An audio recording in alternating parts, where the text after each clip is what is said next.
Hello everyone, welcome to part 2 of this 1000 penny hunt. Still loads to look through. Okay, let's get straight into it, grab a handful and see what we can find. Zoom in a little bit, there we go. First one is a 1928, so that'll be King George V. There he is, oh, the George V. 1936 this time. There's a Victoria, oh dear, a bit damaged. Yeah, it's had a bit of a batter in that one. Usually look for a little dot between the O and the N, but can't really see anything in that condition. Right, so we've got here 1962. There's Edward VII, 1906. And that looks like another George V, 1934. Another Edward VII. 1910, we're still looking for a 1902 and a 1904 for Edward VII. Oh, there's a foreign one. 10 centimes, 10 centimes, French, with an A mint mark there. So that's going to be Napoleon III. 1855. So it predates all the pennies. They start at 1860. That's not too bad, is it? Usually very worn. These are almost the same size as a penny. If I put that directly over the top, you can see the penny all the way around, slightly smaller, but not much. These would have been brought into the country in the late 1880s, early 1900s, because they would have been worth less than a penny. So if you can bring some of these back with you, palm them off as pennies, you make a little bit of a profit. Yeah, always a nice find though. I like finding those. Okay, 1963. There's another 1936. There's a 1966, but do have a very nice 66. What we've got here, another 62. There's a 1919. And all together now, no mint mark. George V. There's another 1928. Well, there's an old one. 1860. So that's the earliest the bronze coins go back to. Before that they were copper and much bigger. The date is about the only thing you can read on that. Terrible condition. Alright, two more in this handful. 1964 and 1963. Only thing for the board this time is the 10 centimes, Napoleon III. I will be adding and upgrading to my Whitman coin album, so we'll check the 1860. There's the 1860, and that's probably worse condition than the one that's in there, and that's terrible. I'll put it under round beads. There's tooth beads as well, but you can't really tell the difference in that condition. Let's have a look at some images and I'll show you what you're looking for.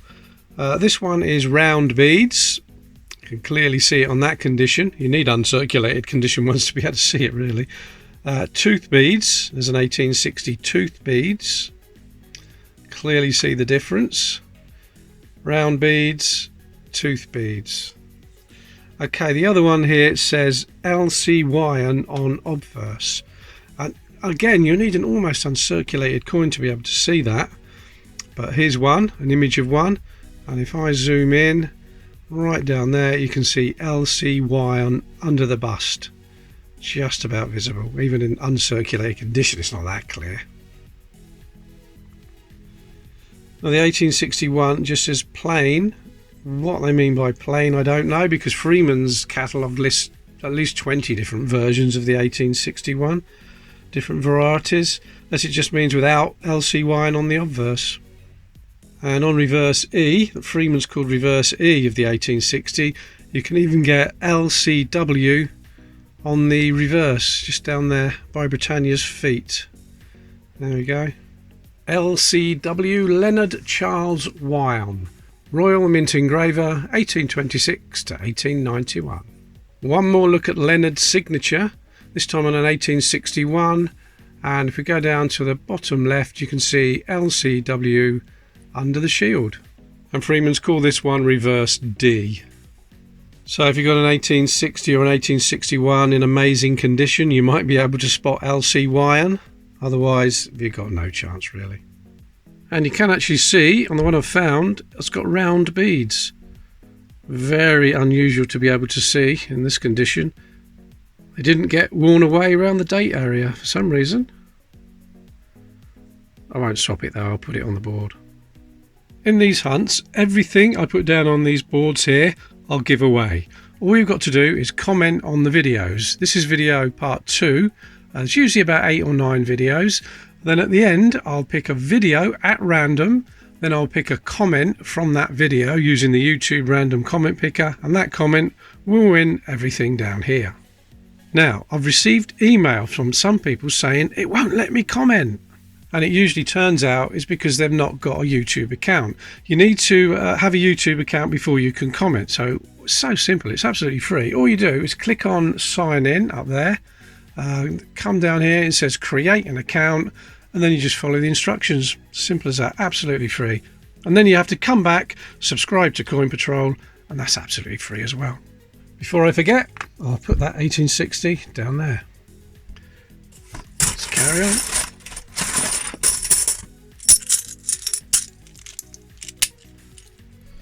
Okay, what on earth we got here? Look, another Napoleon III. This time it's a small one, it's 5 cents, isn't it? Let's have a look. 5 centimes, and there's a K mint mark on this one. Same design, much smaller. Look at that, corrugated coin. It's different, it's 1855 again, same year as the other one. Right. 1904.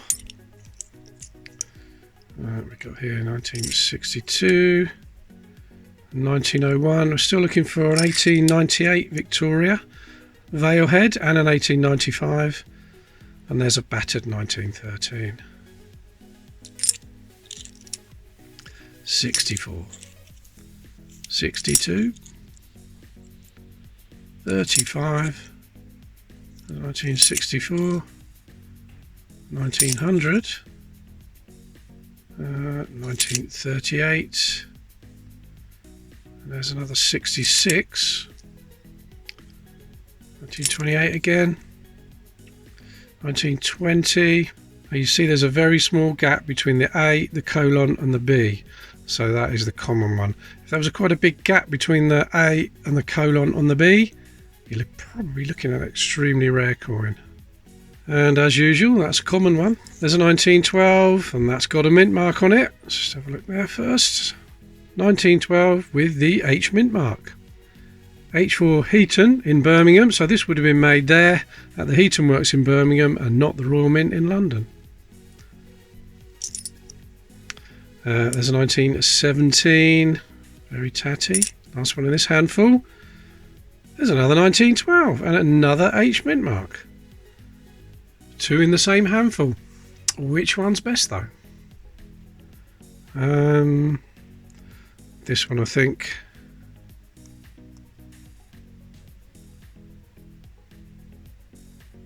Yeah, slightly better. So that can go on the 1912 H. Still no bingo lines yet, Smithy. We're getting close. And this 5 centimes can go down there. And the only other one for the board in that handful was the 1904. I've still got to find a better 1905. That one's got a hole in it. Carrying on.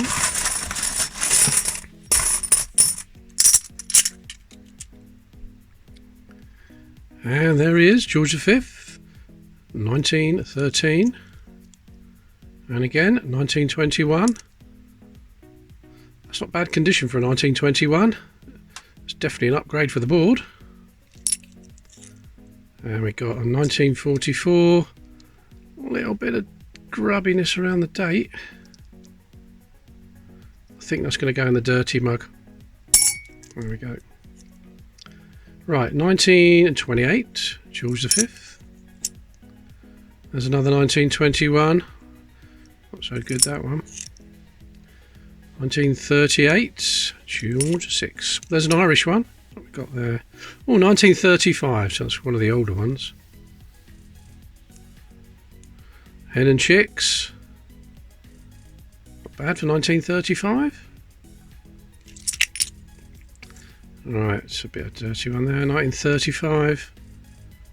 Is that dirty enough for the dirty mug? Yeah. If you're new to watching these videos and you don't know what my dirty mug is this. It's a Mac and Moolah mug. The link to Mac and Moolah's coin channel is in the description. I save all my dirty coins in there because I don't like cleaning coins. Some people do like cleaning coins, and when it's full, I'll give them away. Quite a long time to go yet, though. Let's carry on. There's another George V. 1930. I think we need a 1930 for the board. Haven't got one yet. 1907. Edward the 7th.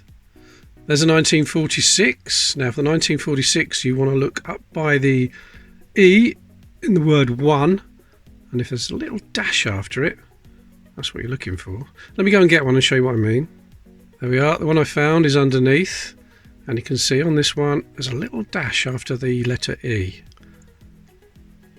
like a little elongated dot, a little apostrophe shaped mark on there due to a damage in the die, but it's quite well known, and they are selling for around £35 to £40 in that condition if you find one, so definitely worth looking out for. But that is just a common one, only worth a few pence. Right, 1940. Now for the 1940 there are two varieties to look out for. Now this one has got a double line above the date, which is the more common of the two, but some have just got a single line, but none of them particularly hard to find. That's a double line one. Okay, 1964. 1963, that's a nice 63. That is definitely an upgrade. Still got a little bit of shine on there.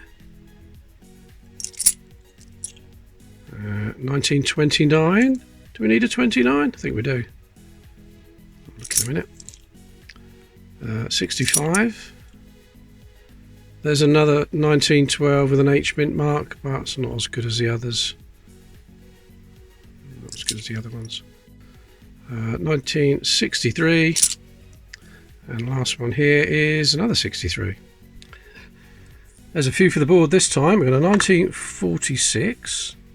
There's the 1940. What else was it? Oh yeah, 1929. Is that 1930? Yes, 1930. That can go down there. What else? We've got the Irish one. I'll put that down there. And a couple of upgrades. 1921. That's definitely much better.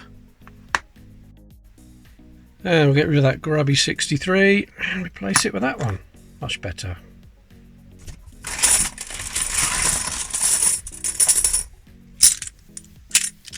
Right. There's George VI. Bit of a stripy face there. 1938. We're going to class that as a dirty one. Yes. Here it goes. Right, 1966. Is that another 66? Yep. 1936. 1912. There's no mint mark on that one. 1921. Plenty of 1921s in this lot. What's that? 1897. Have we got a dot between the O and the N? No, there's a bit of damage there, but that's in the wrong place anyway. So, not the rare one. 1908. I think we need a 1908. A bit warped though, that one. 1935. There's a 1917. 1918. Don't think there's a mint mark on there. Nah. Keep seeing things right in the corners, but it's too far over for a mint mark. So that's just a common one. 1891 there. Victoria. Haven't got an 1891 yet. Not too bad. Oh, there's another old one. 1875. 1875. Now that is a narrow date. You can get them with a wider date than that. Wide date variety. Quite a few different varieties of the 1875.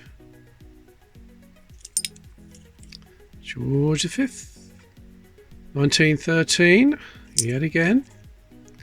And there's a 19. Is that a mint mark there? No, it's not.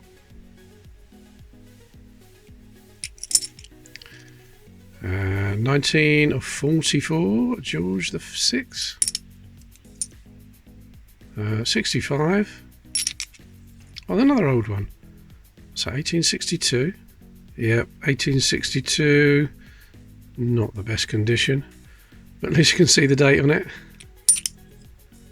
Right, what's this one? 1962. And the last one is 1900, Victoria. Okay, for the board, we've got a 1908, and that is a bingo line. Okay, the Victorian ones, 1891 there. We got this 1875. And this really worn 1862, but it fills a space. Okay, that's going to do it for this video. Thank you very much for watching. Please subscribe if you haven't already, and I'll see you in the next video.